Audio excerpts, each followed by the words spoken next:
Okay, so with Euro 2025 just around the corner, I'll be attempting to analyze every team competing at the tournament in order to determine which nation is going to take home the trophy in Switzerland this summer. So in Group A we got Switzerland, who despite qualifying automatically as hosts, the Swiss still had to go on and compete in League B of Euro qualifying, where they would easily top their group on 15 points. Historically they've qualified for the Euros twice before, failing to reach the knockouts on both occasions. Their coach Pia Sundhage, who you might recall is the same coach who managed Brazil into a group stage exit at the last World Cup, despite having both Marta and Debinha at their disposal.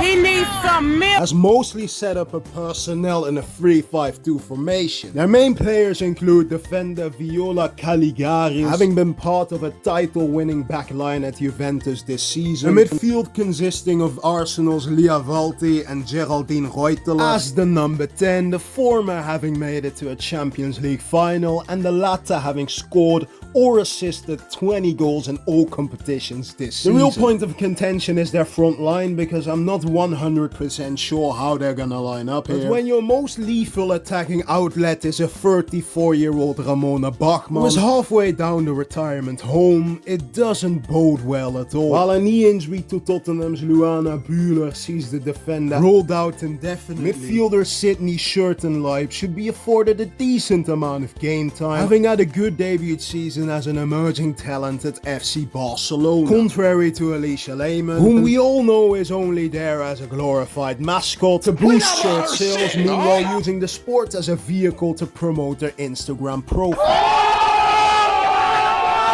And we'll have to settle for a 15-minute cameo of the bench in their final group game when there's nothing on the line anymore. Look, it might sound cruel, but the odds of that woman scoring a goal this summer, there's more of a chance Joe Goldberg stops justifying murder. There's more of a chance I must staple my nutsack to the goddamn higher probability of Spurs winning the Premier League next season. I mean, there's just no way of it happening at all, mate. If the Swiss can capitalize on home advantage, they should realistically be able to guarantee themselves a spot in the next round. Up next is Norway, the place where it makes England look like a bunch of pussies when it comes to snow. Now, the Norwegians actually won this trophy back in the 90s, but considering this was in the era before 9/11, it basically doesn't count. So let's start attacking the shitload of attacking talent Coach Gemma Granger is able to pick. Graham Hegerberg and Guro Reiter. Three players that have won pretty much everything there is to win on the club side of things, but are yet to show any of their ability at a major tournament. Whereas Graham and Guro are still performing relatively close to their peak level. The same can't be said for Ada Hegerberg, who with Melchi de Mornay stealing her spot in the Lyon team, has pretty much been relegated to odd cameos of the bench as an impact sub at Olympique Lyon, and having stunk up the place like an epileptic donkey at her last two tournaments, I'm not expecting much from the former Ballon d'Or winner at all. One should definitely keep an eye out for Man United duo Bizet and Turland, with Turland likely to replace Ada Hegerberg as Norway's main centre forward. So going forward is great, but the back line on the other hand, a central duo of Harviken and Guro Bergsvand isn't exactly screaming world class. Tuva Hansen as the makeshift left back isn't all too convincing, and the midfield of Barcelona's Ingrid Eng, Atletico Madrid's Boa Risa, and Frida Leonhardsen-Manum from Arsenal sounds great on paper, when in all reality it has the defensive protection of a punctured condom. Damn.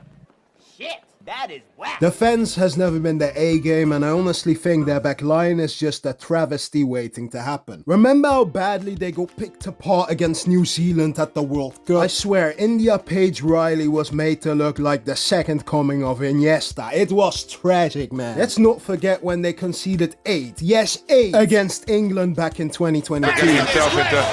Big names on paper who can turn on the style in qualifying against minnows, yes, but so often decide to leave their talent and work rate behind at the airport. Their qualifying campaign wasn't convincing in the slightest, only managing 1 win from 6 matches, finishing third in their qualifying group, and beating the likes of Albania and Northern Ireland in playoff matches. Next up are Iceland. Freshly cooked Gregg sausage rolls straight from the freezer. It doesn't get much better than that. No, I meant the country, not the shitty British grocery store. Iceland have surprisingly enough qualified for every Women's Euro since 2009. Their best finish coming back in 2013 when they made it to the quarter-finals. Coach Dorstein Haldorsson has them set up in a 4-3-3 attacking formation. In between the sticks, Iceland can rely on Cecilia Runarsdottir, who was Inter Milan's goalkeeper as they finished off the 24-25 campaign as runners-up, managed the most clean sheets in Serie A, and standing at 188 centimeters has a significant height advantage compared to the other keepers at the tournament. At the heart of their defense we find Bayern's Glodis Vigosdottir, who is their captain and arguably their most important player altogether, offering an attacking threat from set-piece moments as well. In the number 10 role we find Carolina Williamsdottir, serving as the creative engine of the team. And if Iceland push up the field and make it into the attacking third of the pitch, all eyes will be on Wolfsburg forward Zwijndis Jonsdottir, who contributed to 5 goals during their qualifying campaign. Placed in League A of Euro qualifying, they were sure to make use of the cruel Icelandic weather conditions, managing to beat the likes of Austria, Poland and Germany in their own backyard to end up in second place, granting them automatic qualification for the Euro. If they're capable of beating Germany, they should realistically stand a chance at progressing from this group. Last and most certainly least, let's talk about Finland. Now, Finland actually started Euro 2022 pretty damn well, with an opening goal from Linda Sällström to put them 1-0 ahead in the opening minute of the game. It quickly all went to shit though, as they shipped 4 against Spain, lost all their remaining matches and finished bottom of the group. Their coach Marco Salaranta has them set up in a 5-back formation, with Emma Koivisto from AC Milan being their obvious standout player, with the AC Milan defender being unironically one of their more dangerous attacking outlets from right wing back, while an injury to Tottenham's Evelina Sumanen has brought some uncertainty. A WSL midfield trio of Ona Siren, Riola Oling and Olga Ahtinen doesn't seem all too bad on paper, but then you get to the front line and ask yourself, where the hell are the goals going to come from here? Sonny Franzi has had good seasons in the past, but now is on Emil Heskey form for the national team, having scored 1 measly goal in her last 11 caps. On the other hand, we have their all-time record goal scorer Linda Sällström, who was a top player half a decade ago, but the 36-year-old has obviously started aging and has regressed a lot since. They would meet Scotland in the final of the qualifying playoffs.